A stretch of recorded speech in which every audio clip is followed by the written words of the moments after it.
प्यारे विद्यार्थियों सत श्री अकाल।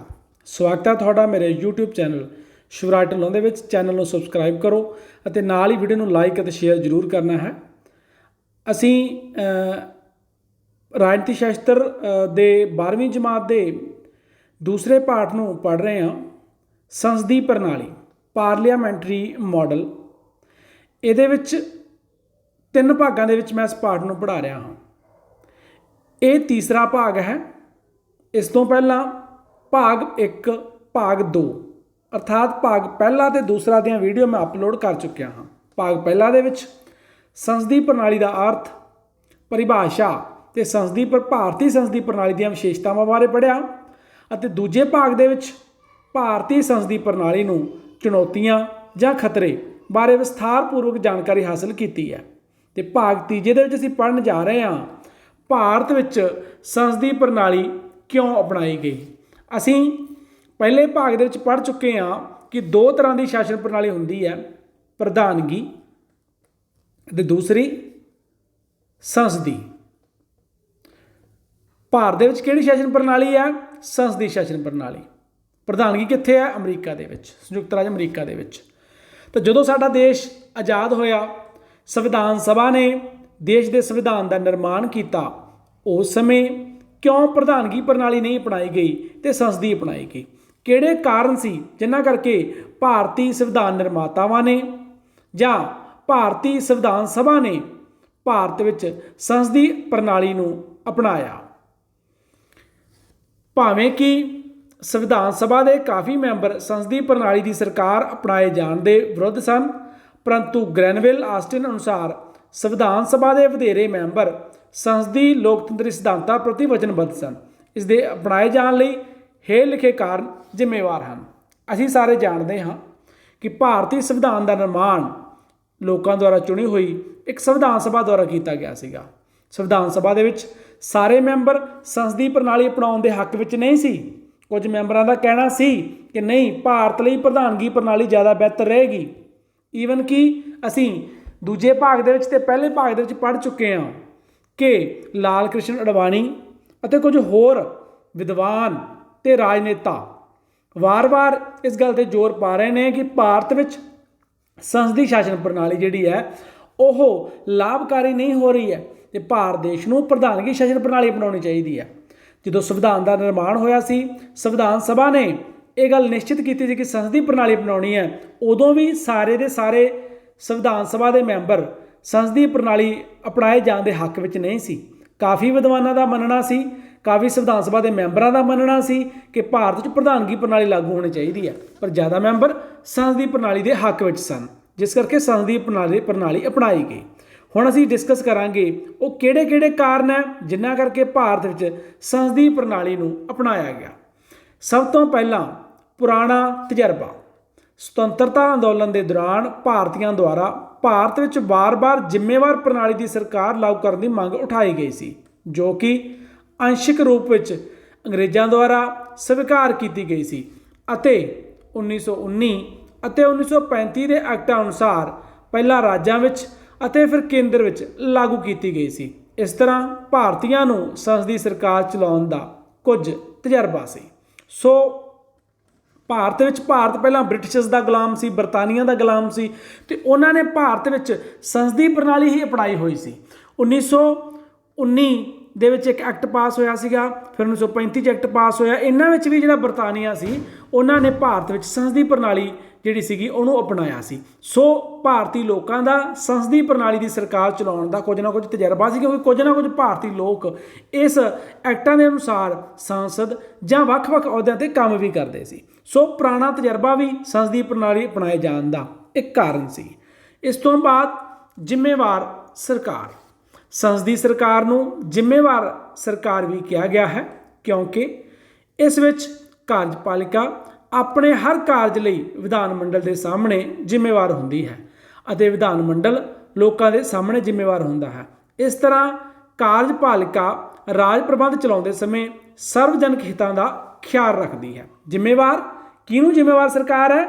लोगों नूं जिम्मेवार। सब तो पहला तो जिहड़ी कार्यपालिका है वो विधान मंडल नूं जिम्मेवार हुंदी है, तो विधान मंडल अल्टीमेटली किहनूं जिम्मेवार हुंदा है? ਲੋਕਾਂ ਨੂੰ, ਕਿਉਂਕਿ ਵਿਧਾਨ ਮੰਡਲ ਦੀ ਜਿਹੜੀ ਚੋਣ ਹੈ ਉਹ ਹੁੰਦੀ ਹੈ ਲੋਕਾਂ ਦੁਆਰਾ। ਸੋ ਇਹ ਜ਼ਿੰਮੇਵਾਰ ਸਰਕਾਰ ਹੈ। ਕਾਰਜਪਾਲਿਕਾ ਜਿਹੜੀ ਹੈ ਵਿਧਾਨ ਮੰਡਲ, ਅਤੇ ਵਿਧਾਨ ਮੰਡਲ ਅਲਟੀਮੇਟਲੀ ਜਾਂ ਅੰਤਮ ਰੂਪ ਵਿੱਚ ਲੋਕਾਂ ਪ੍ਰਤੀ ਜ਼ਿੰਮੇਵਾਰ ਹੁੰਦਾ ਹੈ। ਕਾਰਜਪਾਲਿਕਾ ਅਤੇ ਵਿਧਾਨਪਾਲਿਕਾ ਵਿਚਕਾਰ ਗੂੜੇ ਸੰਬੰਧ। ਸੰਸਦੀ ਪ੍ਰਣਾਲੀ ਦੀ ਸਰਕਾਰ ਵਿੱਚ ਕਾਰਜਪਾਲਿਕਾ ਅਤੇ ਵਿਧਾਨਪਾਲਿਕਾ ਵਿਚਕਾਰ ਗੂੜੇ ਸੰਬੰਧ ਹੁੰਦੇ ਹਨ। ਕਾਰਜਪਾਲਿਕਾ ਦੇ ਮੈਂਬਰ ਵਿਧਾਨਪਾਲਿਕਾ ਦੇ ਮੈਂਬਰ ਹੁੰਦੇ ਹਨ। ਇਸ ਤਰ੍ਹਾਂ ਉਹ ਵਿਧਾਨਪਾਲਿਕਾ ਦੀਆਂ ਬੈਠਕਾਂ ਵਿੱਚ ਭਾਗ ਲੈਂਦੇ ਹਨ। ਰਾਜ ਪ੍ਰਬੰਧ ਚਲਾਉਣ ਲਈ ਲੋੜੀਂਦੇ ਕਾਨੂੰਨ ਵਿਧਾਨਪਾਲਿਕਾ ਕੋਲੋਂ ਪਾਸ ਕਰਵਾਉਣ 'ਚ ਸਫਲ ਹੁੰਦੇ ਹਨ, ਅਤੇ ਇਹ ਤਾਲਮੇਲ ਰਾਜ ਪ੍ਰਬੰਧ ਚਲਾਉਣ ਲਈ ਵਧੀਆ ਜਿਹੜਾ ਹੈ ਸਾਬਤ ਹੁੰਦਾ ਹੈ। ਅਸੀਂ ਸਾਰੇ ਪੜ੍ਹ ਚੁੱਕੇ ਹਾਂ, ਜਿੱਥੇ ਸੰਸਦੀ ਪ੍ਰਣਾਲੀ ਦੀਆਂ ਵਿਸ਼ੇਸ਼ਤਾਵਾਂ ਪੜ੍ਹੀਆਂ ਸੀ ਤਾਂ ਅਸੀਂ ਇਹ ਵੀ ਪੜ੍ਹਿਆ ਸੀ ਕਿ ਜਿੱਥੇ ਕਾਰਜਪਾਲਿਕਾ ਅਤੇ ਵਿਧਾਨਪਾਲਿਕਾ 'ਚ ਗੂੜਾ ਸੰਬੰਧ ਹੁੰਦਾ ਉਹਨੂੰ ਹੀ ਅਸੀਂ ਸੰਸਦੀ ਸਰਕਾਰ ਕਹਿੰਦੇ ਹਾਂ। ਜੇਕਰ ਗੂੜਾ ਸੰਬੰਧ ਨਹੀਂ ਹੈ ਤਾਂ ਪ੍ਰਧਾਨਗੀ ਪ੍ਰਣਾਲੀ ਹੁੰਦੀ ਹੈ, ਸ਼ਾਸਨ ਪ੍ਰਣਾਲੀ ਹੁੰਦੀ ਹੈ। ਸੋ ਸੰਸਦੀ ਪ੍ਰਣਾਲੀ ਦੇ ਵਿੱਚ ਕਾਰਜਪਾਲਿਕਾ ਜਿਹਨੂੰ ਅਸੀਂ ਸਰਕਾਰ ਕਹਿੰਦੇ ਹਾਂ, ਅਤੇ ਵਿਧਾਨਪਾਲਿਕਾ ਜਿਹੜਾ ਸੰਸਦ ਦੇ ਸਦਨ ਦੇ ਮੈਂਬਰ ਹੈ ਉਹਨਾਂ ਵਿੱਚ ਗੂੜੇ ਸੰਬੰਧ ਹੁੰਦੇ ਆ, ਔਰ ਵਿਧਾਨਪਾਲਿਕਾ ਦੇ ਮੈਂਬਰ ਹੀ ਕਾਰਜਪਾਲਿਕਾ ਦੇ ਮੈਂਬਰ ਬਣਦੇ ਆ। ਔਰ ਜਿਹੜੇ ਵਿਧਾਨਪਾਲਿਕਾ ਦੀਆਂ ਬੈਠਕਾਂ ਦੇ ਵਿੱਚ ਸਰਕਾਰ ਦੇ ਜਿਹੜੇ ਮੈਂਬਰ ਵਿੱਚੋਂ ਹੀ ਚੁਣੇ ਜਾਂਦੇ, ਕਿਉਂਕਿ ਵਿਧਾਨਪਾਲਿਕਾ ਦੇ ਵਿੱਚੋਂ ਚੁਣੀ ਜਾਂਦੀ ਕਾਰਜਪਾਲਿਕਾ, ਉਹ ਬੈਠਕਾਂ 'ਚ ਵੀ ਭਾਗ ਲੈਂਦੇ ਆ। ਸੋ ਉਹ ਰਾਜ ਪ੍ਰਬੰਧ ਲਈ ਜਿਹੜਾ ਕਾਨੂੰਨ ਹੈ ਵਿਧਾਨਪਾਲਿਕਾ ਕੋਲੋਂ ਪਾਸ ਕਰਾਉਣ 'ਚ ਸਫਲ ਹੋ ਜਾਂਦੇ ਆ, ਕਿਉਂਕਿ ਉਹ ਆਪ ਵੀ ਉਸ ਵਿਧਾਨਪਾਲਿਕਾ ਦੇ ਮੈਂਬਰ ਹੁੰਦੇ ਆ। ਸੋ ਇਹਦੇ 'ਚ ਬਹੁਤ ਵਧੀਆ ਜਿਹੜਾ ਤਾਲਮੇਲ ਜਿਹੜਾ ਹੈਗਾ ਉਹ ਪੈਦਾ ਹੁੰਦਾ ਕਾਰਜਪਾਲਿਕਾ ਅਤੇ ਵਿਧਾਨਪਾਲਿਕਾ ਦੇ ਵਿੱਚ। ਸਰਕਾਰ ਦਾ ਮੁੱਲ ਅੰਕਣ, ਅਵੈਲੂਏਸ਼ਨ, ਗੌਰਮੈਂਟ ਦੀ ਅਵੈਲੂਏਸ਼ਨ। ਸੰਸਦੀ ਪ੍ਰਣਾਲੀ ਦੀ ਸਰਕਾਰ ਵਿੱਚ ਕਾਰਜਪਾਲਿਕਾ ਦੇ ਮੈਂਬਰ ਵਿਧਾਨਪਾਲਿਕਾ ਦੇ ਮੈਂਬਰ ਹੁੰਦੇ ਹਨ, ਅਤੇ ਉਹ ਆਪਣੇ ਹਰ ਕਾਰਜ ਲਈ ਵਿਧਾਨਪਾਲਿਕਾ ਦੇ ਸਾਹਮਣੇ ਜ਼ਿੰਮੇਵਾਰ ਵੀ ਹੁੰਦੇ ਆ। ਵਿਧਾਨਪਾਲਿਕਾ ਦੇ ਮੈਂਬਰ ਕਾਰਜਪਾਲਿਕਾ ਨੂੰ ਰਾਜ ਪ੍ਰਬੰਧ ਸੰਬੰਧੀ ਪ੍ਰਸ਼ਨ ਪੁੱਛ ਕੇ, ਉਹਨਾਂ ਦੀਆਂ ਨੀਤੀਆਂ ਦੀ ਆਲੋਚਨਾ ਕਰਕੇ ਅਤੇ ਉਹਨਾਂ ਕੋਲੋਂ ਰਾਜ ਪ੍ਰਬੰਧ ਸੰਬੰਧੀ ਜਾਣਕਾਰੀ ਪ੍ਰਾਪਤ ਕਰਕੇ ਅਤੇ ਸਰਕਾਰ ਵਿਰੁੱਧ ਅਵਿਸ਼ਵਾਸ ਪ੍ਰਸਤਾਵ, ਸਥਗਨ ਪ੍ਰਸਤਾਵ ਅਤੇ ਨਿੰਦਾ ਪ੍ਰਸਤਾਵ ਆਦਿ ਪੇਸ਼ ਕਰਕੇ ਸਰਕਾਰ ਨੂੰ ਜ਼ਿੰਮੇਵਾਰ ਬਣਾਉਂਦੇ ਆ। ਇਸ ਤਰ੍ਹਾਂ ਸਰਕਾਰ ਦਾ ਮੁੱਲ ਅੰਕਣ ਹੈ ਜਿਹੜਾ ਉਹ ਕਰਦੇ ਰਹਿੰਦੇ ਆ। ਐਵੈਲੂਏਸ਼ਨ, ਹੁਣ ਜਿਹੜੀ ਗੌਰਮੈਂਟ ਹੈ ਲੋਕਾਂ ਦੀ ਸਰਕਾਰ ਹੈ, ਲੋਕਤੰਤਰ ਹੈ, ਲੋਕਾਂ ਦੁਆਰਾ ਚੁਣੀ ਹੋਈ ਸਰਕਾਰ ਹੁੰਦੀ ਹੈ, ਤਾਂ ਉਹਦੇ ਵਿੱਚ ਸਰਕਾਰ ਦਾ ਜਿਹੜਾ ਐਵੈਲੂਏਸ਼ਨ ਮੁਲਾਂਕਣ ਹੁੰਦਾ ਕਿ ਸਰਕਾਰ ਕਿੰਨੀ ਸਫਲ ਹੈ, ਕਿੰਨੀ ਅਸਫਲ ਹੈ, ਕਿੰਨੀ ਚੰਗੀ, ਕਿੰਨੀ ਮਾੜੀ ਹੈ, ਅਤੇ ਕਿਸ ਹੱਦ ਤੱਕ ਉਹ ਲੋਕਾਂ ਦੀਆਂ ਦੇ ਮਤ ਅਨੁਸਾਰ ਨੀਤੀਆਂ ਲਾਗੂ ਕਰਨ 'ਚ ਸਹਾਈ ਹੋਈ ਹੈ। ਤਾਂ ਉਹਦਾ ਜਿਹੜਾ ਮੁਲਾਂਕਣ ਜਿਹੜਾ ਹੈ ਉਹ ਆਸਾਨੀ ਨਾਲ ਹੋ ਜਾਂਦਾ। ਕਿਵੇਂ ਹੋ ਜਾਂਦਾ ਕਿ ਜਿਹੜੇ ਕਾਰਜਪਾਲਿਕਾ ਦੇ ਮੈਂਬਰ ਹੈ ਉਹ ਵਿਧਾਨਪਾਲਿਕਾ ਦੇ ਵੀ ਮੈਂਬਰ ਹੁੰਦੇ ਆ। ਵਿਧਾਨਪਾਲਿਕਾ ਦੇ ਮੈਂਬਰਾਂ ਦੇ ਵਿੱਚੋਂ ਹੀ ਕਾਰਜਪਾਲਿਕਾ ਦੇ ਮੈਂਬਰ ਜਿਹੜੇ ਉਹ ਚੁਣੇ ਜਾਂਦੇ ਆ, ਅਤੇ ਵਿਧਾਨਪਾਲਿਕਾ ਦੇ ਮੈਂਬਰਾਂ ਸਾਹਮਣੇ ਉਹ ਜ਼ਿੰਮੇਵਾਰ ਵੀ ਹੁੰਦੇ ਆ। ਜੇਕਰ ਕਾਰਜਪਾਲਿਕਾ ਤਦ ਤੱਕ ਹੀ ਸੱਤਾ ਦੇ ਵਿੱਚ ਰਹਿੰਦੀ ਹੈ ਜਦ ਤੱਕ ਵਿਧਾਨਪਾਲਿਕਾ ਦਾ ਵਿਸ਼ਵਾਸ ਦਾ ਜਿਹੜਾ ਵਿਧਾਨਪਾਲਿਕਾ ਦਾ ਬਹੁਮਤ ਉਹਨਾਂ ਕੋਲ ਹਾਸਲ ਹੈ। ਜੇ ਵਿਧਾਨਪਾਲਿਕਾ ਦਾ ਬਹੁਮਤ ਉਹਨਾਂ ਦੇ ਹੱਕ 'ਚ ਵਿਰੁੱਧ ਹੋ ਗਿਆ ਜਾਂ ਚਲਾ ਗਿਆ ਤਾਂ ਉਹ ਸਰਕਾਰ ਉਦੋਂ ਹੀ ਡਿੱਗ ਪਏਗੀ। ਇਹ ਵੀ ਪ੍ਰੈਸ਼ਰ ਹੁੰਦਾ। ਫਿਰ ਵਿਧਾਨਪਾਲਿਕਾ ਦੇ ਮੈਂਬਰ ਸੰਸਦ ਦੇ ਵਿੱਚ ਕਾਰਜਪਾਲਿਕਾ ਦੇ ਮੈਂਬਰ ਤੋਂ ਪ੍ਰਸ਼ਨ ਪੁੱਛ ਸਕਦੇ ਆ, ਕਿਉਂਕਿ ਕਾਰਜਪਾਲਿਕਾ ਦੇ ਮੈਂਬਰ ਵੀ ਵਿਧਾਨਪਾਲਿਕਾ ਦੇ ਵਿੱਚ ਸ਼ਾਮਲ ਹੁੰਦੇ ਆ। ਜਦੋਂ ਮੀਟਿੰਗ ਹੁੰਦੀ ਹੈ, ਸੈਸ਼ਨ ਬੈਠਦਾ, ਉਹਨਾਂ ਦੀ ਨੀਤੀ ਦੀ ਆਲੋਚਨਾ ਵੀ ਕਰ ਸਕਦੇ ਆ। ਸੋ ਇਸ ਤੋਂ ਇਲਾਵਾ ਅਸ਼ਵਾਸ ਪ੍ਰਸਤਾਵ, ਸਥਗਨ ਪ੍ਰਸਤਾਵ, ਨਿੰਦਾ ਪ੍ਰਸਤਾਵ ਪਾਸ ਕਰਕੇ ਸਰਕਾਰ ਨੂੰ ਅਰਥਾਤ ਕਾਰਜਪਾਲਿਕਾ ਨੂੰ ਅਸਤੀਫਾ ਦੇਣ ਲਈ ਮਜਬੂਰ ਕਰ ਸਕਦੇ ਆ, ਸਰਕਾਰ ਨੂੰ ਡੇਗ ਸਕਦੇ ਆ।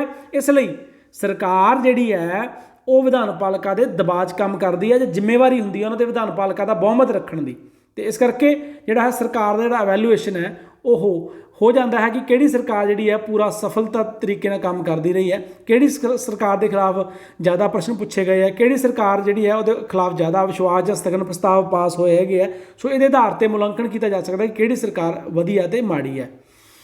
ਮਜ਼ਬੂਤੀ ਅਤੇ ਲਚਕਸ਼ੀਲਤਾ। ਸੰਸਦ ਦੀ ਸਰਕਾਰ ਵਿੱਚ ਮਜ਼ਬੂਤੀ ਅਤੇ ਲਚਕਤਾ ਦਾ ਸੁਮੇਲ ਪਾਇਆ ਜਾਂਦਾ ਹੈ। ਮੰਤਰੀ ਪ੍ਰੀਸ਼ਦ ਵਿਧਾਨ ਸਭਾ ਵਿੱਚ ਪ੍ਰਾਪਤ ਬਹੁਮਤ ਦੇ ਵਿਸ਼ਵਾਸ ਤੱਕ ਅਹੁਦੇ 'ਤੇ ਰਹਿੰਦੀ ਹੈ, ਅਤੇ ਜਦੋਂ ਤੱਕ ਉਸ ਨੂੰ ਵਿਧਾਨ ਸਭਾ ਦੇ ਬਹੁਮਤ ਦਾ ਵਿਸ਼ਵਾਸ ਪ੍ਰਾਪਤ ਹੁੰਦਾ ਹੈ ਉਹ ਮਜ਼ਬੂਤੀ ਨਾਲ ਆਪਣੀਆਂ ਜ਼ਿੰਮੇਵਾਰੀਆਂ ਨਿਭਾਉਂਦੀ ਹੈ। ਪਰੰਤੂ ਜੇਕਰ ਸਰਕਾਰ ਕੋਈ ਗਲਤ ਕਾਰਜ ਕਰਦੀ ਹੈ ਅਤੇ ਗੈਰ ਜ਼ਿੰਮੇਵਾਰ ਹੋ ਜਾਂਦੀ ਹੈ ਤਾਂ ਉਸ ਨੂੰ ਬਦਲਿਆ ਜਾ ਸਕਦਾ ਹੈ, ਉਸ ਸਰਕਾਰ ਨੂੰ ਬਦਲਿਆ ਜਾ ਸਕਦਾ ਹੈ। ਇਹਦੇ 'ਚ ਮਜ਼ਬੂਤੀ ਵੀ ਹੁੰਦੀ ਹੈ ਅਤੇ ਲਚਕਤਾ ਵੀ ਹੁੰਦੀ ਹੈ। ਮਜ਼ਬੂਤੀ ਅਤੇ ਲਚਕਤਾ ਦਾ ਸੁਮੇਲ ਪਾਇਆ ਜਾਂਦਾ। ਹੁਣ ਸਰਕਾਰ 'ਚ ਮਜ਼ਬੂਤੀ ਕੀ ਹੋਊਗੀ ਵੀ ਸਰਕਾਰ ਡਿੱਗਦੀ ਨਹੀਂ ਹੈ, ਸਰਕਾਰ ਸਥਿਰ ਰਹਿੰਦੀ ਹੈ, ਜਿੰਨਾ ਚਿਰ ਸਮਾਂ ਪੂਰਾ 5 ਸਾਲ ਕਰਕੇ ਜਾਂਦੀ ਹੈ। ਲਚਕਸ਼ੀਲਤਾ ਕੀ ਹੈ ਕਿ ਜੇ ਲੋੜ ਪਵੇ ਤੈਨੂੰ ਬਦਲਿਆ ਵੀ ਜਾ ਸਕਦਾ ਹੈ। ਸੋ ਇਹ ਲਚਕਤਾ ਅਤੇ ਮਜ਼ਬੂਤੀ ਦਾ ਸੁਮੇਲ ਹੈ, ਮਿਸ਼ਰਣ ਹੈ। ਜੇ ਮੰਤਰੀ ਪ੍ਰੀਸ਼ਦ ਵਿਧਾਨ ਸਭਾ ਵਿੱਚ ਪ੍ਰਾਪਤ ਬਹੁਮਤ ਦੇ ਵਿਸ਼ਵਾਸ ਦੇ ਅਹੁਦੇ 'ਤੇ ਰਹਿੰਦੀ ਹੈ ਤੇ ਜੇ ਉਹਦੇ ਵਿਰੁੱਧ ਵਿਸ਼ਵਾਸ ਦਾ ਪ੍ਰਸਤਾਵ ਪਾਸ ਹੋ ਜੇ ਤਾਂ ਉਹਨੂੰ ਹਟਾਇਆ ਵੀ ਜਾ ਸਕਦਾ। ਜੇ ਉਹ ਗਲਤ ਕੰਮ ਕਰਦੀ ਹੈ ਤਾਂ ਉਹਨੂੰ ਬਦਲਿਆ ਵੀ ਜਾ ਸਕਦਾ ਹੈ। ਵਿਧਾਨ ਪਾਲਿਕਾ ਦੀ ਸ੍ਰੇਸ਼ਟਤਾ। ਸੰਸਦੀ ਸਰਕਾਰ ਵਿੱਚ ਵਿਧਾਨ ਪਾਲਿਕਾ ਦੀ ਸ੍ਰੇਸ਼ਟਤਾ ਸਥਾਪਿਤ ਹੁੰਦੀ ਹੈ ਕਿਉਂਕਿ ਕਾਰਜਪਾਲਿਕਾ ਆਪਣੇ ਸਾਰੇ ਕਾਰਜਾਂ ਲਈ ਵਿਧਾਨ ਪਾਲਿਕਾ ਦੇ ਸਾਹਮਣੇ ਜ਼ਿੰਮੇਵਾਰ ਹੁੰਦੀ ਹੈ ਅਤੇ ਵਿਧਾਨ ਪਾਲਿਕਾ ਲੋਕਾਂ ਦੀ ਪ੍ਰਤੀਨਿਧ ਸਭਾ ਹੁੰਦੀ ਹੈ। ਇਸ ਦੇ ਨਤੀਜੇ ਵਜੋਂ ਲੋਕਾਂ ਦੀ ਸਰਵਉੱਚਤਾ ਸਥਾਪਿਤ ਹੁੰਦੀ ਹੈ। ਹੁਣ ਸੰਸਦੀ ਸਰਕਾਰ ਕੀ ਹੈ? ਇਹਦੇ 'ਚ ਵਿਧਾਨ ਪਾਲਿਕਾ ਦੀ ਸ੍ਰੇਸ਼ਟਤਾ ਹੁੰਦੀ ਹੈ। ਕਿਉਂਕਿ ਕਾਰਜਪਾਲਿਕਾ ਆਪਣੇ ਸਾਰੇ ਕੰਮਾਂ ਲਈ ਜ਼ਿੰਮੇਵਾਰ ਕਿਹਨੂੰ ਹੈ? ਵਿਧਾਨ ਪਾਲਿਕਾ ਨੂੰ। ਕਾਰਜਪਾਲਿਕਾ ਕਿਸੇ ਵੀ ਕੰਮ ਲਈ ਵਿਧਾਨ ਪਾਲਿਕਾ ਨੂੰ ਜ਼ਿੰਮੇਵਾਰ ਹੈ। ਵਿਧਾਨ ਪਾਲਿਕਾ ਲੋਕਾਂ ਦੁਆਰਾ ਚੁਣੀ ਜਾਂਦੀ ਹੈ ਅਤੇ ਅਲਟੀਮੇਟਲੀ ਕਿਹਨੂੰ ਜ਼ਿੰਮੇਵਾਰ ਹੋਗੀ? ਲੋਕਾਂ ਨੂੰ। ਹੁਣ ਵਿਧਾਨ ਪਾਲਿਕਾ ਨੂੰ ਚੁਣਦਾ ਕੌਣ ਹੈ ਜੀ? ਲੋਕ। ਅਤੇ ਕਾਰਜਪਾਲਿਕਾ ਕਿਹਦੇ ਸਾਹਮਣੇ ਜ਼ਿੰਮੇਵਾਰ ਹੈ? ਵਿਧਾਨ ਪਾਲਿਕਾ ਸਾਹਮਣੇ। ਠੀਕ ਹੈ।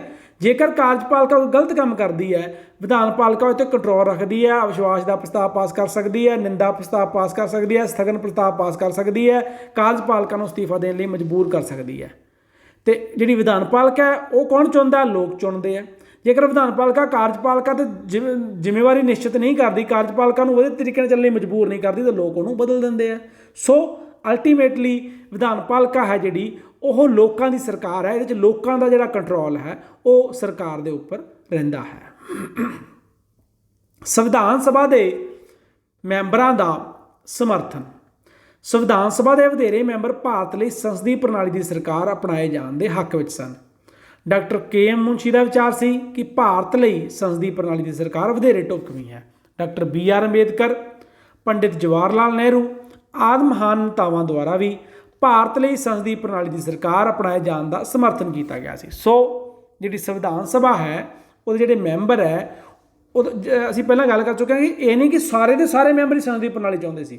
ਸੰਵਿਧਾਨ ਸਭਾ ਦੇ ਕੁਝ ਮੈਂਬਰ ਚਾਹੁੰਦੇ ਸੀ ਪ੍ਰਧਾਨਗੀ ਪ੍ਰਣਾਲੀ ਹੋਣੀ ਚਾਹੀਦੀ ਹੈ, ਪਰ ਜ਼ਿਆਦਾ ਜਿਹੜੇ ਮੈਂਬਰ ਸੀ ਉਹ ਸੰਸਦੀ ਪ੍ਰਣਾਲੀ ਦੇ ਹੱਕ ਵਿੱਚ ਹੀ ਸਨ। ਡਾਕਟਰ ਕੇ.ਐਮ. ਮੁਨਸ਼ੀ ਵੀ ਜਿਹੜਾ ਉਹਨਾਂ ਨੇ ਭਾਰਤ ਵਿੱਚ ਸੰਸਦੀ ਪ੍ਰਣਾਲੀ ਅਪਣਾਏ ਜਾਣ 'ਤੇ ਜ਼ੋਰ ਦਿੱਤਾ ਸੀ। ਇਸ ਤੋਂ ਇਲਾਵਾ ਡਾਕਟਰ ਬੀ.ਆਰ. ਅੰਬੇਦਕਰ, ਪੰਡਿਤ ਜਵਾਹਰ ਲਾਲ ਨਹਿਰੂ ਜਿਹੜੀਆਂ ਪ੍ਰਭਾਵਸ਼ਾਲੀ ਸ਼ਖਸੀਅਤਾਂ ਸੀ ਜਿਨ੍ਹਾਂ ਦਾ ਅਹਿਮ ਰੋਲ ਸੀ ਸੰਵਿਧਾਨ ਸਭਾ ਦੇ ਵਿੱਚ, ਉਹ ਸੰਸਦੀ ਪ੍ਰਣਾਲੀ ਅਪਣਾਏ ਜਾਣ ਦੇ ਹੱਕ ਵਿੱਚ ਸੀ। ਸੋ ਇਹ ਸੀ ਕਾਰਨ। ਇਹਨਾਂ ਉਪਰੋਕਤ ਡਿਸਕਸ ਕੀਤੇ ਕਾਰਨਾਂ ਕਾਰਨ ਭਾਰਤ ਵਿੱਚ ਪ੍ਰਧਾਨਗੀ ਦੀ ਬਜਾਏ ਸੰਸਦੀ ਸ਼ਾਸਨ ਪ੍ਰਣਾਲੀ ਅਪਣਾਈ ਗਈ ਹੈ। ਇਸ ਤੋਂ ਬਾਅਦ ਹੁਣ ਅਸੀਂ ਪੜ੍ਹਾਂਗੇ ਭਾਰਤ ਵਿੱਚ ਸੰਸਦੀ ਪ੍ਰਣਾਲੀ ਦੀ ਕਾਰਜਸ਼ੀਲਤਾ, ਅਰਥਾਤ ਸੰਵਿਧਾਨ ਸਭਾ ਨੇ ਸੰਸਦੀ ਪ੍ਰਣਾਲੀ ਅਪਣਾਈ ਹੈ ਤਾਂ ਉਹ ਭਾਰਤ ਵਿੱਚ ਕਿੱਥੋਂ ਤੱਕ ਸਫਲ ਹੋਈ ਹੈ, ਉਹਨੇ ਕੀ ਕੰਮ ਕੀਤਾ ਹੈ, ਕਿਸ ਤਰ੍ਹਾਂ ਦੀ ਉਹਦੀ ਕਾਰਜ ਪ੍ਰਣਾਲੀ ਰਹੀ ਹੈ। ਸੁਤੰਤਰਤਾ ਪ੍ਰਾਪਤੀ ਪਿੱਛੋਂ ਭਾਰਤ ਵਿੱਚ ਸੰਸਦੀ ਪ੍ਰਣਾਲੀ ਦੀ ਸਰਕਾਰ ਅਪਣਾਈ ਗਈ ਅਤੇ ਅੱਜ ਭਾਰਤ ਨੂੰ ਸੰਸਾਰ ਦਾ ਸਭ ਤੋਂ ਵੱਡਾ ਸੰਸਦੀ ਲੋਕਤੰਤਰ ਰਾਜ ਹੋਣ ਦਾ ਮਾਣ ਪ੍ਰਾਪਤ ਹੈ। ਭਾਵੇਂ ਕਿ ਇਨ੍ਹਾਂ ਸਾਲਾਂ ਵਿੱਚ ਸੰਸਦੀ ਸਰਕਾਰ ਨੂੰ ਅਨੇਕਾਂ ਚੁਣੌਤੀਆਂ ਦਾ ਸਾਹਮਣਾ ਕਰਨਾ ਪਿਆ ਹੈ, ਪਰੰਤੂ ਫਿਰ ਵੀ ਇਹ ਭਾਰਤ ਵਿੱਚ ਸਫਲਤਾਪੂਰਵਕ ਚੱਲ ਰਹੀ ਹੈ, ਜਿਸ ਲਈ ਵੱਖ-ਵੱਖ ਸੰਸਥਾਵਾਂ ਦੀ ਭੂਮਿਕਾ ਜ਼ਿੰਮੇਵਾਰ ਹੈ। ਸੰਸਦੀ ਸਰਕਾਰ ਦੀ ਸਫਲਤਾ ਲਈ ਮੁੱਖ ਕਾਰਜਸਾਧਕ ਮੁਖੀ ਦਾ ਨਾਮਾਤਰ ਕਾਰਜਸਾਧਕ ਮੁਖੀ ਹੋਣਾ ਜ਼ਰੂਰੀ ਹੈ। ਭਾਵੇਂ ਕੁਝ ਸਮੇਂ ਤੱਕ ਪ੍ਰਧਾਨ ਮੰਤਰੀ ਅਤੇ ਰਾਸ਼ਟਰਪਤੀ ਵਿਚਕਾਰ ਰਾਸ਼ਟਰਪਤੀ ਦੀ ਸਥਿਤੀ ਸੰਬੰਧੀ ਕੁਝ ਮਤਭੇਦ ਪੈਦਾ ਹੋਏ ਸਨ, ਪਰੰਤੂ ਸੰਵਿਧਾਨ ਵਿੱਚ ਕੀਤੀ ਗਈ 42ਵੀਂ ਸੋਧ ਬੜੀ ਮਹੱਤਵਪੂਰਨ ਸੋਧ ਹੈ। ਇਹਨੂੰ ਭਾਰਤ ਦਾ ਛੋਟਾ ਸੰਵਿਧਾਨ ਵੀ ਕਿਹਾ ਜਾਂਦਾ ਹੈਗਾ। ਇਹਦੇ 'ਚ ਇੰਨੀਆਂ ਜ਼ਿਆਦਾ ਸੋਧਾਂ ਹੋਈਆਂ ਸੀਗੀਆਂ ਕਿ ਸਾਰੇ ਦਾ ਸਾਰਾ ਸੰਵਿਧਾਨ ਮਤਲਬ 'ਚ ਬਹੁਤ ਵੱਡੀਆਂ ਤਬਦੀਲੀਆਂ ਕੀਤੀਆਂ ਗਈਆਂ ਕਿ ਇੱਕ ਛੋਟਾ ਸੰਵਿਧਾਨ ਜਿਹੜਾ ਬਣਾ ਦਿੱਤਾ ਗਿਆ। ਰਾਸ਼ਟਰਪਤੀ ਦੀ ਨਾਮਾਤਰ ਦੇ ਕਾਰਜਸਾਧਕ ਮੁਖੀ ਦੀ ਸਥਿਤੀ ਨੂੰ ਸਪਸ਼ਟ ਕਰ ਦਿੱਤਾ ਗਿਆ। ਹੁਣ ਅਸੀਂ ਪਹਿਲੇ ਦੋ ਭਾਗਾਂ 'ਚ ਵੀ ਡਿਟੇਲ 'ਚ ਪੜ੍ਹ ਚੁੱਕੇ ਹਾਂ ਵੀ ਜਿਹੜੀ ਸੰਸਦੀ ਸ਼ਾਸਨ ਪ੍ਰਣਾਲੀ ਹੈ ਉਹਦੇ ਵਿੱਚ ਦੋ ਤਰ੍ਹਾਂ ਦੀ ਕਾਰਜਪਾਲਿਕਾ ਹੁੰਦੀ ਹੈ, ਇੱਕ ਨਾਮਾਤਰ ਕਾਰਜਪਾਲਿਕਾ, ਇੱਕ ਵਾਸਤਵਿਕ ਕਾਰਜਪਾਲਿਕਾ। ਹੁਣ ਅਸਲ 'ਚ ਸੰਵਿਧਾਨ ਅਨੁਸਾਰ ਜਿਹੜਾ ਰਾਜ ਦਾ ਮੁਖੀ ਹੈ ਉਹ ਰਾਸ਼ਟਰਪਤੀ ਹੁੰਦਾ। ਰਾਜ ਦਾ ਮੁਖੀ ਕੌਣ ਹੁੰਦਾ? ਰਾਸ਼ਟਰਪਤੀ। ਅਤੇ ਸਾਰੀਆਂ ਜਿਹੜੀਆਂ ਸ਼ਕਤੀਆਂ ਸੰਵਿਧਾਨ ਸਭਾ ਦੁਆਰਾ ਜਾਂ ਸੰਵਿਧਾਨ ਦੁਆਰਾ ਉਹ ਰਾਸ਼ਟਰਪਤੀ ਨੂੰ ਦਿੱਤੀਆਂ ਗਈਆਂ ਅਤੇ ਰਾਸ਼ਟਰਪਤੀ ਦੇ ਨਾਂ 'ਤੇ ਵਰਤੋਂ ਹੁੰਦੀ ਹੈ। ਪਰ ਰਾਸ਼ਟਰਪਤੀ ਅਸਲ ਵਿੱਚ ਆਪਣੀ ਮਰਜ਼ੀ ਨਾਲ ਇਹਨਾਂ ਸ਼ਕਤੀਆਂ ਦੀ ਵਰਤੋਂ ਨਹੀਂ ਕਰਦਾ ਗਾ। ਉਦੋਂ ਸਲਾਹ ਦੇਣ ਲਈ ਇੱਕ ਮੰਤਰੀ ਪ੍ਰੀਸ਼ਦ ਦੀ ਸਥਾਪਨਾ ਕੀਤੀ ਗਈ ਹੈ। ਇੱਕ ਮੰਤਰੀ ਪ੍ਰੀਸ਼ਦ ਦੀ ਸਥਾਪਨਾ ਕੀਤੀ ਗਈ ਹੈ ਰਾਸ਼ਟਰਪਤੀ ਨੂੰ ਸਲਾਹ ਦੇਣ ਲਈ, ਅਤੇ ਮੰਤਰੀ ਪ੍ਰੀਸ਼ਦ ਦਾ ਮੁਖੀ ਕੌਣ ਹੋਊਗਾ? ਪ੍ਰਧਾਨ ਮੰਤਰੀ। ਸੋ ਪ੍ਰਧਾਨ ਮੰਤਰੀ ਦੀ ਸਥਿਤੀ ਜ਼ਿਆਦਾ ਮਹੱਤਵਪੂਰਨ ਹੋ ਜਾਂਦੀ ਹੈ ਕਿਉਂਕਿ ਪ੍ਰਧਾਨ ਮੰਤਰੀ ਮੰਤਰੀ ਪ੍ਰੀਸ਼ਦ ਦਾ ਮੁਖੀ ਹੈ ਅਤੇ ਮੰਤਰੀ ਪ੍ਰੀਸ਼ਦ ਦੀ ਸਲਾਹ ਅਨੁਸਾਰ ਰਾਸ਼ਟਰਪਤੀ ਨੂੰ ਕੰਮ ਕਰਨਾ ਪੈਂਦਾ। ਹੁਣ ਸਵਾਲ ਆਉਂਦਾ ਹੈ कि जिहड़ी सलाह ही दे सकती है मंत्री परिषद ਜਾਂ इस तो वध के भी कुछ है, तो मंत्री परिषद की सिर्फ सलाह ही दे सकती है राष्ट्रपति को, ਜਾਂ राष्ट्रपति अपनी मर्जी ਨਾਲ बिना पुछे भी कुछ कर सकता है। ये संबंधी मतभेद पैदा होया सी, पर आप पहला भी गल कर चुके भी 42वीं सोध हुई 42वीं सोध हुई सी 1976 ਦੇ ਵਿੱਚ। 1976 ਜਦੋਂ 42वीं सोध हुई सी तो उदों ये स्थिति स्पष्ट करती सी भी जिहड़ा राष्ट्रपति है ना वो नामात्र ਦਾ ਹੀ मुखी होगा, अर्थात ਉਹਦੇ ਲਈ मंत्री परिषद की सलाह मनना लाजमी है। तो फिर राष्ट्रपति की हो गया रबड़ दी मोहर, एक रबड़ स्टैंप हो गया भी जो मंत्री परिषद कह दूगा राष्ट्रपति को करना ही पऊगा। तो मतलब राष्ट्रपति नामात्र कार्यशाधक मुखी है, चाहे सारिया शक्तियां संविधान ने उन्होंने दी हैं। राष्ट्रपति ना तो शक्ति की वरतों की जाती है, पर वो अपनी मर्जी किसी भी शक्ति वरतन च नहीं करूगा, मर्जी चलनी है मंत्री परिषद की। तो मंत्री परिषद का मुखी है प्रधानमंत्री। सो मंत्री परिषद असली कार्यपालिका, राष्ट्रपति नामात्र कार्यपालिका। और 42वीं सोच स्पष्ट कर दिता गया, हुण कोई डाउट नहीं है, हुण यही स्थिति है।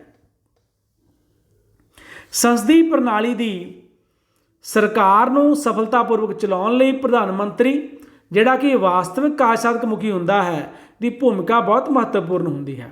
सुतंत्र भारत के अज तक के प्रधानमंत्रियों विचों पंडित जवाहर लाल नेहरू, श्रीमती इंदिरा गांधी और श्री मुरारजी देसाई का कार्यकाल काफ़ी महत्वपूर्ण है। भारत विच संसदीय सरकार नूं पक्कियां लीहां ते पाउण दा माण पंडित जवाहर लाल नेहरू नूं जांदा है।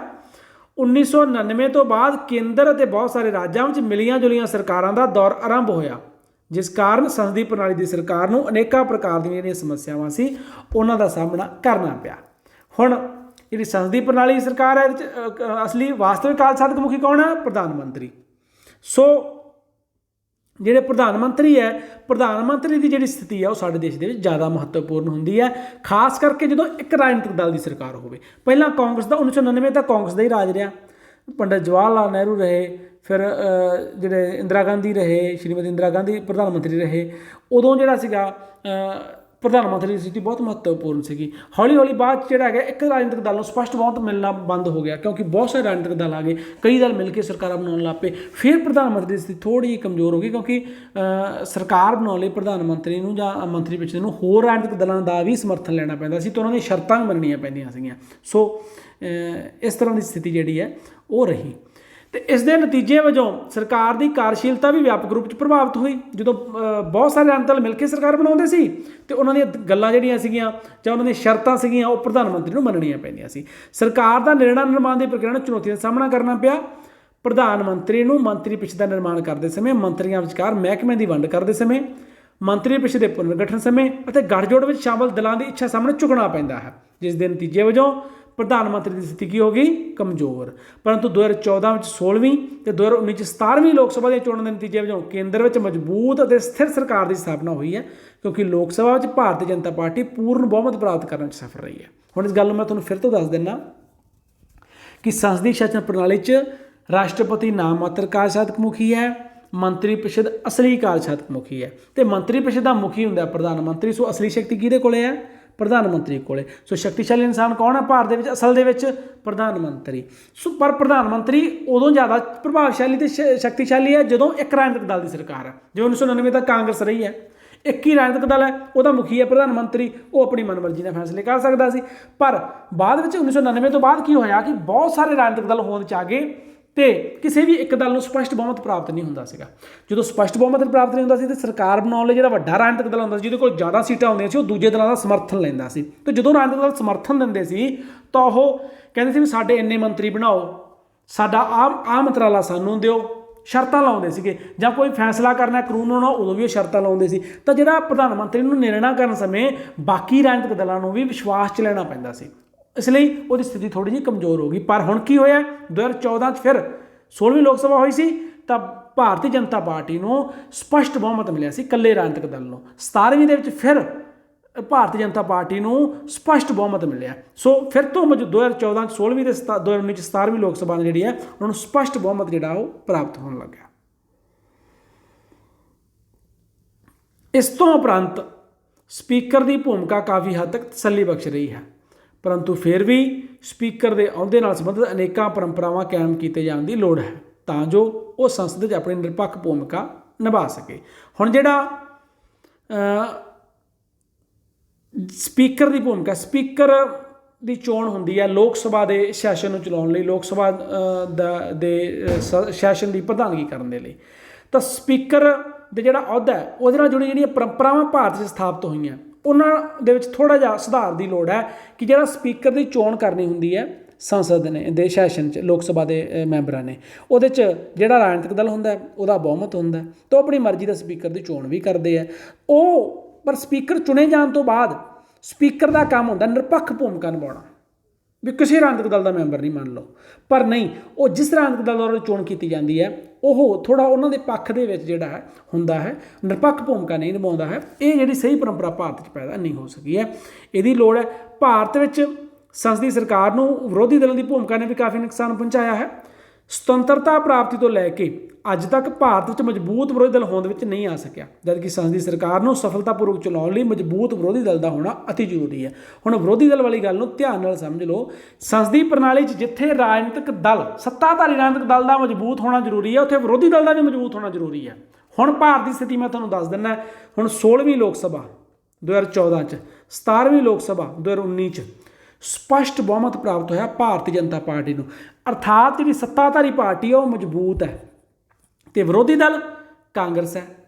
ਅਤੇ ਕਾਂਗਰਸ ਇੰਨੀ ਕਮਜ਼ੋਰ ਹੈ ਵੀ ਕਾਂਗਰਸ ਕੋਲ ਜਿਹੜੀਆਂ ਵਿਰੋਧੀ ਦਲ ਨੂੰ ਕਾਨੂੰਨੀ ਮਾਨਤਾ ਦੇਣ ਲਈ ਕਾਨੂੰਨ ਬਣਾਇਆ ਸੀ 1977 'ਚ ਕਿ ਵਿਰੋਧੀ ਦਲ ਨੂੰ ਵੀ, ਵਿਰੋਧੀ ਦਲ ਦਾ ਜਿਹੜਾ ਮੁਖੀ ਹੈ ਉਹਨੂੰ ਕੈਬਨਿਟ ਮੰਤਰੀ ਦੇ ਬਰਾਬਰ ਤਨਖਾਹ ਭੱਤੇ ਮਿਲਣਗੇ, ਉਹਦੇ 'ਚ ਪਰ ਇੱਕ ਸ਼ਰਤ ਸੀ ਵੀ 1/10 ਕੁੱਲ ਸੀਟਾਂ ਦਾ 1/10 ਉਹਨਾਂ ਕੋਲ ਹੋਣਾ ਚਾਹੀਦਾ। ਅਤੇ ਕਾਂਗਰਸ ਕੋਲੇ ਦੋਨਾਂ ਲੋਕ ਚੋਣਾਂ ਦੇ ਵਿੱਚ ਜਿਹੜਾ ਵਿਰੋਧੀ ਦਲ ਦਾ ਕਾਨੂੰਨੀ ਮਾਨਤਾ ਪ੍ਰਾਪਤ ਕਰਨ ਵਾਲੀ ਜਿਹੜੀ ਕੰਡੀਸ਼ਨ ਹੈ 1/10 ਸੀਟਾਂ ਵੀ ਪ੍ਰਾਪਤ ਨਹੀਂ ਹੋਈਆਂ। ਅਰਥਾਤ ਭਾਰਤ ਵਿੱਚ ਇਸ ਸਮੇਂ ਦੋਨਾਂ ਸਰਕਾਰਾਂ ਸਮੇਂ 16ਵੀਂ 17ਵੀਂ ਸਮੇਂ ਵਿਰੋਧੀ ਦਲ ਬਿਲਕੁਲ ਕਮਜ਼ੋਰ ਹੈ। ਜੇਕਰ ਵਿਰੋਧੀ ਦਲ ਸੰਸਦੀ ਪ੍ਰਣਾਲੀ ਨੂੰ ਸਫਲਤਾਪੂਰਵਕ ਚਲਾਉਣ ਲਈ ਵਿਰੋਧੀ ਦਲ ਦਾ ਮਜ਼ਬੂਤ ਹੋਣਾ ਬਹੁਤ ਜ਼ਰੂਰੀ ਹੈ ਤਾਂ ਕਿ ਉਹ ਸਰਕਾਰ ਦੀਆਂ ਗਲਤ ਨੀਤੀਆਂ ਦੀ ਆਲੋਚਨਾ ਕਰ ਸਕੇ, ਸਰਕਾਰ ਨੂੰ ਗਲਤ ਨੀਤੀਆਂ ਦਾ ਨਿਰਮਾਣ ਕਰਨ ਤੋਂ ਰੋਕ ਸਕੇ। ਪਰ 2014 ਤੋਂ ਬਾਅਦ ਭਾਰਤ ਵਿੱਚ ਸੰਸਦੀ ਪ੍ਰਣਾਲੀ ਨੂੰ ਢਾਹ ਲੱਗਿਆ ਤਾਂ ਉਹ ਵਿਰੋਧੀ ਦਲ ਦੀ ਕਮਜ਼ੋਰ ਹੋਣ ਕਾਰਨ ਲੱਗਿਆ। ਭਾਰਤ ਵਿੱਚ ਸੰਸਦੀ ਪ੍ਰਣਾਲੀ ਨੂੰ ਮਜ਼ਬੂਤ ਬਣਾਏ ਜਾਣ ਲਈ ਸੁਝਾਅ। ਹੁਣ ਅਸੀਂ ਭਾਰਤ 'ਚ ਸੰਸਦੀ ਪ੍ਰਣਾਲੀ ਕਿਉਂ ਅਪਣਾਈ ਗਈ, ਫਿਰ ਭਾਰਤ 'ਚ ਜਿਹੜੀ ਭਾਰਤੀ ਸੰਸਦੀ ਪ੍ਰਣਾਲੀ ਦੀ ਕਾਰਜਸ਼ੀਲਤਾ ਬਾਰੇ ਵੀ ਪੜ੍ਹ ਲਿਆ ਕਿ ਕਿਸ ਤਰ੍ਹਾਂ ਦੀ ਕਾਰਜਸ਼ੀਲਤਾ ਰਹੀ ਹੈ ਹੁਣ ਤੱਕ ਸੰਸਦੀ ਪ੍ਰਣਾਲੀ ਦੀ। ਹੁਣ ਅਸੀਂ ਪੜ੍ਹਿਆ ਵੀ ਕੁਝ ਕਮਜ਼ੋਰੀਆਂ ਹੈ, ਗੱਠਜੋੜ ਦੀ ਸਰਕਾਰ ਹੈ, ਵਿਰੋਧੀ ਦਲ ਜਿਹੜਾ ਹੈਗਾ ਮਜ਼ਬੂਤ ਨਹੀਂ, ਉਹ ਵੀ ਇੱਕ ਸਮੱਸਿਆ ਹੈ। ਹੁਣ ਅਸੀਂ ਸੁਝਾਅ ਦੇਣੇ ਆ ਕਿ ਭਾਰਤ 'ਚ ਸੰਸਦੀ ਪ੍ਰਣਾਲੀ ਨੂੰ ਮਜ਼ਬੂਤ ਬਣਾਏ ਜਾਣ ਲਈ ਸੁਝਾਅ ਦਿਓ। ਭਾਰਤ ਸੰਸਦੀ ਪ੍ਰਣਾਲੀ ਨੂੰ ਮਜ਼ਬੂਤ ਕਿਵੇਂ ਬਣਾਇਆ ਜਾ ਸਕਦਾ। 6ਵੇਂ ਰਾਸ਼ਟਰ ਮੰਡਲ ਸੰਸਦੀ ਸੈਮੀਨਾਰ ਦੇ ਅੰਤਿਮ ਸੈਸ਼ਨ 'ਚ ਬੋਲਦਿਆਂ ਹੋਇਆਂ 10ਵੀਂ ਲੋਕ ਸਭਾ ਦੇ ਸਪੀਕਰ ਸ਼੍ਰੀ ਸ਼ਿਵਰਾਜ ਪਾਟਿਲ ਨੇ ਸੰਸਦੀ ਸ਼ਾਸਨ ਪ੍ਰਣਾਲੀ ਨੂੰ ਮਜ਼ਬੂਤ ਬਣਾਉਣ ਲਈ ਹੇਠ ਲਿਖੇ ਸੁਝਾਅ ਦਿੱਤੇ ਆ। ਸਾਡਾ ਜਿਹੜੀ 10ਵੀਂ ਲੋਕ ਸਭਾ ਸੀ ਉਹਦਾ ਸਪੀਕਰ ਸੀ ਸ਼੍ਰੀ ਸ਼ਿਵਰਾਜ ਪਾਟਿਲ, ਜਿਹੜੀ 10th ਲੋਕ ਸਭਾ ਦੇ ਸਪੀਕਰ ਸੀਗੇ ਉਹ ਸੀ ਸ਼੍ਰੀ ਸ਼ਿਵਰਾਜ ਪਾਟਿਲ। ਉਹਨਾਂ ਨੇ ਕੁਝ ਸੁਝਾਅ ਦਿੱਤੇ ਸੀ ਕਿ ਕਿਵੇਂ ਭਾਰਤੀ ਸੰਸਦੀ ਪ੍ਰਣਾਲੀ ਨੂੰ ਹੋਰ ਮਜ਼ਬੂਤ ਬਣਾਇਆ ਜਾ ਸਕਦਾ। ਤਾਂ ਪਹਿਲਾ ਸੀ ਕਾਰਜਪਾਲਿਕਾ ਦੀ ਸਥਿਰਤਾ ਯਕੀਨੀ ਬਣਾਈ ਜਾਣੀ ਚਾਹੀਦੀ ਹੈ। ਕਾਰਜਪਾਲਿਕਾ ਜਿਹੜੀ ਹੈ ਉਹ ਸਥਿਰ ਹੋਣੀ ਚਾਹੀਦੀ ਹੈ, ਅਰਥਾਤ ਉਹਨੂੰ ਜਿਹੜਾ ਹੈਗਾ ਸਰਕਾਰ ਨੂੰ ਡੇਗਣਾ ਆਸਾਨ ਨਹੀਂ ਹੋਣਾ ਚਾਹੀਦਾ ਹੈਗਾ। ਸਰਕਾਰ ਪੂਰਾ ਆਪਦਾ ਕਾਰਜਕਾਲ ਪੂਰਾ ਕਰਕੇ ਜਾਵੇ। ਉਚਿਤ ਉਮੀਦਵਾਰਾਂ ਦੀ ਚੋਣ ਕੀਤੀ ਜਾਣੀ ਚਾਹੀਦੀ ਹੈ। ਕ੍ਰਿਮੀਨਲ ਉਮੀਦਵਾਰ, ਅਨਪੜ੍ਹ ਉਮੀਦਵਾਰ ਜਾਂ ਘਟੀਆ ਸੋਚ ਵਾਲੇ ਜਾਂ ਘਟੀਆ ਪੱਧਰ ਵਾਲੇ ਵਿਧਾਨ ਕਰਨ ਦੇ ਬਜਾਏ ਚੰਗੇ ਉਮੀਦਵਾਰਾਂ ਦੀ ਚੋਣ ਜਿਹੜੀ ਆ ਉਹ ਕੀਤੀ ਜਾਣੀ ਚਾਹੀਦੀ ਹੈ। ਸੁਤੰਤਰ ਅਤੇ ਨਿਰਪੱਖ ਚੋਣਾਂ ਦੀ ਵਿਵਸਥਾ ਕੀਤੀ ਜਾਣੀ ਚਾਹੀਦੀ ਹੈ। ਇਸ ਉਦੇਸ਼ ਦੀ ਪੂਰਤੀ ਲਈ ਧਨ, ਗੁੰਡਾ ਸ਼ਕਤੀ, ਸੌੜੀ ਵਿਚਾਰਧਾਰਾ ਦੇ ਪ੍ਰਯੋਗ ਨੂੰ ਲਗਭਗ ਸਮਾਪਤ ਕੀਤਾ ਜਾਣਾ ਚਾਹੀਦਾ। ਜਿੱਦਾਂ ਅੱਜ ਸਾਡੇ ਜਿੱਤਦੇ ਕਿਵੇਂ ਉਮੀਦਵਾਰ, ਪੈਸੇ ਦੇ ਜ਼ੋਰ ਨਾਲ, ਗੁੰਡਾਗਰਦੀ ਨਾਲ, ਸੌੜੀ ਵਿਚਾਰਧਾਰਾ, ਕੋਈ ਜਾਤ ਨੂੰ ਉਧਾਰ ਬਣਾ ਲਿਆ, ਕੋਈ ਧਰਮ ਨੂੰ ਉਧਾਰ ਬਣਾ ਲਿਆ, ਕੋਈ ਖਿੱਤੇ ਨੂੰ ਉਧਾਰ ਬਣਾ ਕੇ ਜਿਹੜਾ ਹੈਗਾ ਜਿੱਤ ਪ੍ਰਾਪਤ ਕਰਦੇ ਆ, ਉਹਨੂੰ ਬੰਦ ਹੋਣਾ ਚਾਹੀਦਾ ਬਿਲਕੁਲ ਇਹ ਸਭ ਕੁਝ। ਸਰਵਜਨਕ ਵਿੱਦਿਆ ਦੇ ਪ੍ਰਸਾਰ ਲਈ ਉਚਿਤ ਵਿਵਸਥਾਵਾਂ ਕੀਤੀਆਂ ਜਾਣੀਆਂ ਚਾਹੀਦੀਆਂ। ਅਤੇ ਮਾੜੇ ਲੋਕ ਧਰਮ ਦੇ ਆਧਾਰ 'ਤੇ ਵੋਟ ਲੈ ਕਿਉਂ ਜਾਂਦੇ ਆ, ਪੈਸਾ ਨਸ਼ਾ ਵੇਚ ਕੇ ਲੈ ਕਿਉਂ ਜਾਂਦੇ ਆ, ਲੋਕ ਅਨਪੜ੍ਹ ਹੈ, ਲੋਕਾਂ ਦੇ ਵਿੱਚ ਸ਼ਿਸ਼ਟਾਚਾਰ ਨਹੀਂ ਹੈ, ਲੋਕਾਂ ਦਾ ਜਿਹੜਾ ਲੈਵਲ ਹੈ, ਸੋਚ ਦਾ ਪੱਧਰ ਹੈ ਉਹ ਘਟੀਆ ਹੋ ਚੁੱਕਿਆ ਹੈ। ਉਹਨੂੰ ਵਿੱਦਿਆ ਦੇ ਪ੍ਰਸਾਰ ਰਾਹੀਂ ਉੱਪਰ ਕਰਨ ਦੀ ਲੋੜ ਹੈ ਤਾਂ ਕਿ ਉਹ ਅਜਿਹੇ ਲੁਭਾਵੇ ਜਾਂ ਜਿਹੜੇ ਭਟਕਾਉਣ ਵਾਲੇ ਚੀਜ਼ਾਂ ਦੇ ਵਿੱਚ ਆ ਕੇ ਉਹ ਗਲਤ ਉਮੀਦਵਾਰ ਦੀ ਚੋਣ ਨਾ ਕਰ ਲੈਣ। ਮਹੱਤਵਪੂਰਨ ਮਾਮਲਿਆਂ 'ਤੇ ਸੰਸਦ ਦੇ ਵਿੱਚ ਵਿਸਥਾਰਪੂਰਵਕ ਵਿਚਾਰ ਵਟਾਂਦਰੇ ਕੀਤੇ ਜਾਣੇ ਚਾਹੀਦੇ ਜਿਹੜੇ ਭਾਰਤ 'ਚ ਨਹੀਂ ਹੁੰਦੇ। ਸਿਰਫ ਭਾਰਤੀ ਸੰਸਦ 'ਚ ਰੌਲਾ ਰੱਪਾ ਹੁੰਦਾ, ਬਾਈਕਾਟ ਹੁੰਦਾ, ਵਾਕਆਊਟ ਹੁੰਦਾ। ਹੋਣਾ ਕੀ ਚਾਹੀਦਾ, ਵਿਚਾਰ ਵਟਾਂਦਰੇ, ਸੀਰੀਅਸ ਵਿਚਾਰ ਵਟਾਂਦਰੇ। कोई भी गल है विरोधी दल का काम सिर्फ गलत नीति ਨੂੰ रोकना ਹੁੰਦਾ है, पर विरोधी दल हर ਜਿਹੜੀ सत्ताधारी पार्टी ਦੀ हर नीति का विरोध करती है। ਉਹਨਾਂ ਦਾ ਕੰਮ ਹੀ ਵਿਰੋਧ ਕਰਨਾ ਬਣ ਗਿਆ ਹੈ। ਸਾਰਿਆਂ ਦੇ ਆਪਣੇ ਆਪਣੇ ਇੰਟਰਸਟ ਹੈ, ਸਾਰੇ ਆਪਣੇ ਦਲ ਦੇ ਹਿੱਤਾਂ ਲਈ, ਸੌੜੇ ਹਿੱਤਾਂ ਲਈ, ਸਵਾਰਥੀ ਹਿੱਤਾਂ ਲਈ ਕੰਮ ਕਰਦੇ ਆ। ਸੋ ਮਹੱਤਵਪੂਰਨ ਮਾਮਲਾ ਤੇ ਸੰਸਦ 'ਚ ਜਿਹੜੀ ਹੈ ਵਿਸਥਾਰਪੂਰਵਕ ਵਿਚਾਰ ਵਟਾਂਦਰੇ ਕੀਤੇ ਜਾਂਦੇ ਆ। ਸੰਸਦ ਵਿੱਚ ਵਿਚਾਰ ਵਟਾਂਦਰੇ ਲਈ ਮੁੱਦਿਆਂ ਦੀ ਸੋਚ ਸਮਝ ਕੇ ਚੋਣ ਕੀਤੀ ਜਾਣੀ ਚਾਹੀਦੀ ਹੈ। ਸੰਸਦ ਦੀ ਸਰਵਉੱਚਤਾ ਸਥਾਪਿਤ ਕੀਤੀ ਜਾਣੀ ਚਾਹੀਦੀ ਹੈ। ਇਹ ਜਿਹੜੀਆਂ ਕੰਡੀਸ਼ਨਾਂ ਸੀਗੀਆਂ ਇਹ ਸ਼ਿਵਰਾਜ ਪਾਟਲ ਨੇ 10ਵੀਂ ਲੋਕ ਸਭਾ ਦਾ ਸਪੀਕਰ ਹੁੰਦਿਆਂ ਸੁਝਾਅ ਦਿੱਤੇ ਸੀਗੇ ਭਾਰਤੀ ਸੰਸਦੀ ਪ੍ਰਣਾਲੀ ਨੂੰ ਜਿਹੜਾ ਹੈਗਾ ਹੋਰ ਜਿਹੜਾ ਸਫਲ ਬਣਾਉਣ ਦੇ ਲਈ। ਕਿ ਭਾਰਤੀ ਸੰਸਦੀ ਪ੍ਰਣਾਲੀ ਦੀ ਥਾਂ ਪ੍ਰਧਾਨਗੀ ਪ੍ਰਣਾਲੀ ਦੀ ਸਰਕਾਰ ਲਾਗੂ ਕੀਤੀ ਜਾਣੀ ਚਾਹੀਦੀ ਹੈ। ਹੁਣ ਅਸੀਂ ਪਿੱਛੇ ਪੜ੍ਹਿਆ ਸੰਵਿਧਾਨ ਸਭਾ 'ਚ ਵੀ ਡਿਬੇਟ ਚੱਲੀ ਵੀ ਸੰਸਦੀ ਹੋਣੀ ਚਾਹੀਦੀ ਹੈ ਕਿ ਪ੍ਰਧਾਨਗੀ। ਭਾਰਤ 'ਚ ਸੰਸਦੀ ਅਪਣਾਈ ਗਈ, ਫਿਰ ਵੀ ਕਈ ਮੈਂਬਰ ਜਿਹੜੇ ਪ੍ਰਧਾਨਗੀ ਦੇ ਹੱਕ ਵਿੱਚ ਸੀ। ਹੁਣ ਵੀ ਕਈ ਮੈਂਬਰ ਤੇ ਰਾਜਨੇਤਾ ਕਹਿ ਰਹੇ ਵੀ ਪ੍ਰਧਾਨਗੀ ਪ੍ਰਣਾਲੀ ਬਿਹਤਰ ਹੈ ਸੰਸਦੀ ਪ੍ਰਣਾਲੀ ਨਾਲੋਂ। ਤਾਂ ਹੁਣ ਅਸੀਂ ਪੜ੍ਹਾਂਗੇ ਕਿ ਸੰਸਦੀ ਪ੍ਰਣਾਲੀ ਦੀ ਥਾਂ ਭਾਰਤ 'ਚ ਪ੍ਰਧਾਨਗੀ ਪ੍ਰਣਾਲੀ ਲੈ ਸਕਦੀ ਹੈ। ਭਾਰਤ ਵਿੱਚ ਸੰਸਦੀ ਪ੍ਰਣਾਲੀ ਦੀ ਸਰਕਾਰ ਦੇ ਆਲੋਚਕਾਂ ਦਾ ਮਤ ਹੈ ਕਿ ਇਸ ਦੀ ਥਾਂ ਪ੍ਰਧਾਨਗੀ ਪ੍ਰਣਾਲੀ ਦੀ ਸਰਕਾਰ ਲਾਗੂ ਕੀਤੀ ਜਾਣੀ ਚਾਹੀਦੀ ਹੈ। ਜਿਹੜੇ ਆਲੋਚਕ ਹੈ ਸੰਸਦੀ ਪ੍ਰਣਾਲੀ ਦੇ ਆਲੋਚਕ ਹੈ, ਜਿਹੜੇ ਕਹਿੰਦੇ ਸੰਸਦੀ ਨਹੀਂ ਹੋਣੀ ਚਾਹੀਦੀ, ਪ੍ਰਧਾਨਗੀ ਪ੍ਰਣਾਲੀ ਲਾਗੂ ਕੀਤੀ ਜਾਣੀ ਚਾਹੀਦੀ ਹੈ, ਉਹ ਕੀ ਕਹਿੰਦੇ ਆ? ਰਾਜਾਂ ਵਿੱਚ ਸੰਸਦੀ ਸਰਕਾਰ ਸਥਿਰਤਾ ਪ੍ਰਦਾਨ ਕਰਨ 'ਚ ਅਸਫਲ ਰਹੀ ਹੈ। ਰਾਜਾਂ 'ਚ ਲਗਾਤਾਰ ਸਰਕਾਰਾਂ ਡਿੱਗਦੀਆਂ ਰਹੀਆਂ। ਰਾਜਾਂ 'ਚ ਲਗਾਤਾਰ ਜਿਹੜਾ ਹੈਗਾ ਸਮੇਂ ਤੋਂ ਪਹਿਲਾਂ ਸਰਕਾਰਾਂ ਜਿਹੜੀਆਂ ਉਹ ਡਿੱਗਦੀਆਂ ਰਹੀਆਂ, ਸਥਿਰਤਾ ਨਹੀਂ ਰਹੀ ਉਹਨਾਂ ਵਿੱਚ। ਸੰਸਦੀ ਸਰਕਾਰ ਨੇ ਰਾਜਨੀਤਿਕ ਗਠਜੋੜਾਂ ਦੀ ਰਾਜਨੀਤੀ ਨੂੰ ਜਨਮ ਦਿੱਤਾ ਹੈ। ਜਿਹੜੀ ਸੰਸਦੀ ਸਰਕਾਰ ਹੈ ਉਹਨੇ ਰਾਜਨੀਤਿਕ ਗਠਜੋੜਾਂ ਦੀ ਰਾਜਨੀਤੀ ਨੂੰ ਜਨਮ ਦਿੱਤਾ ਹੈ। ਲੋਕ ਦਲ ਬਦਲੀ, ਗਠਜੋੜ, ਪਾਰਟੀਆਂ ਆਪਸ ਵਿੱਚ ਬਿਨਾਂ ਸਿਧਾਂਤ ਤੋਂ ਸਮਝੌਤੇ ਕਰਦੀਆਂ। ਸੱਤਾ ਵਿੱਚ ਬਣੇ ਰਹਿਣ ਲਈ ਕਈ ਪ੍ਰਕਾਰ ਦੀ ਸੌਦੇਬਾਜ਼ੀ ਕੀਤੀ ਜਾਂਦੀ ਹੈ। ਟਿਕਟਾਂ ਵੇਚੀਆਂ ਜਾਂਦੀਆਂ, ਖਰੀਦੀਆਂ ਜਾਂਦੀਆਂ, ਪਾਰਟੀਆਂ ਦੇ ਵਿਧਾਇਕ ਖਰੀਦੇ ਵੇਚੇ ਜਾਂਦੇ ਆ। ਪੈਸੇ ਦਾ ਬਹੁਤ ਵੱਡਾ ਜਿਹੜਾ ਵਪਾਰ ਇਹਦੇ ਵਿੱਚ ਵੜ ਗਿਆ ਹੈ। ਇਸ ਲਈ ਸੱਤਾ 'ਚ ਬਣੇ ਰਹਿਣ ਲਈ ਵੱਖ-ਵੱਖ ਤਰ੍ਹਾਂ ਦੀ ਸੌਦੇਬਾਜ਼ੀ ਜਿਹੜੇ ਵੱਖ-ਵੱਖ ਰਾਜਨੀਤਿਕ ਦਲ ਹੈ ਉਹ ਕਰਦੇ ਆ। ਸੰਸਦੀ ਪ੍ਰਣਾਲੀ ਵਿੱਚ ਯੋਗ ਲੋਕਾਂ ਦੀ ਸਰਕਾਰ ਦਾ ਗਠਨ ਕਰਨਾ ਔਖਾ ਹੁੰਦਾ, ਕਿਉਂਕਿ ਜ਼ਰੂਰੀ ਨਹੀਂ ਕਿ ਚੁਣੇ ਗਏ ਮੈਂਬਰ ਯੋਗ ਹੀ ਹੋਣ, ਕਿਉਂਕਿ ਮੈਂਬਰ ਚੁਣਨਾ ਹੈ ਵੋਟਾਂ ਦੇ ਸਿਰ 'ਤੇ।